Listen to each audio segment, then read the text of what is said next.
மாற்றுத்திறனாளிகள் தெய்வத்திறன் கொண்டவர்கள் மத்திய மாநில அரசு திட்டங்களை முறையாக பயன்படுத்தி வளர்ச்சியடைய வேண்டும் என ஆளுநர் கைலாஷ்நாதன் பேசினார்.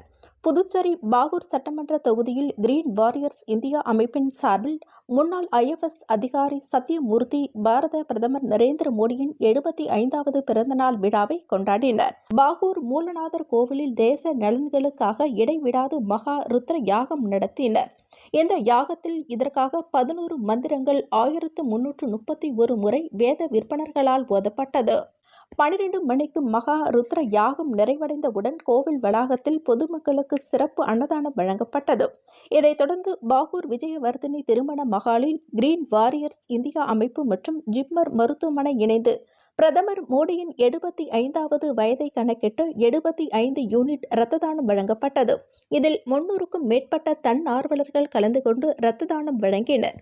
இதைத் தொடர்ந்து மாலையில் பாகூர் தூக்கு பாலத்தில் இருந்து சுமார் 7500 பேர் பங்கேற்ற பிரம்மாண்ட பேரணி நடைபெற்றது. இந்த பேரணியில் சுற்றுச்சூழலை பாதுகாக்க கோரியும் மத்திய அரசு கிராமப்புற பகுதிகளுக்கு கொண்டு வந்த திட்டங்கள் குறித்தும் கையில் பதாகைகளை ஏந்தியபடி பொதுமக்கள் பேரணியில் பங்கேற்றனர். இப்பேரணியில் கிராமப்புற கலைகளான தாரை தப்பாட்டம், முழங்க, மயிலாட்டம், ஒயிலாட்டம் போன்ற கலை நிகழ்ச்சிகளும் நடைபெற்றது. விஜயவர்தினி திருமண மகாலில் மாற்றுத்திறனாளிகளுடன் உரையாடிய ஆளுநர் கைலாஷ்நாதன் அவர்களது நீண்ட நாள் கோரிக்கைகளை மனுவாக பெற்றுக்கொண்டார்.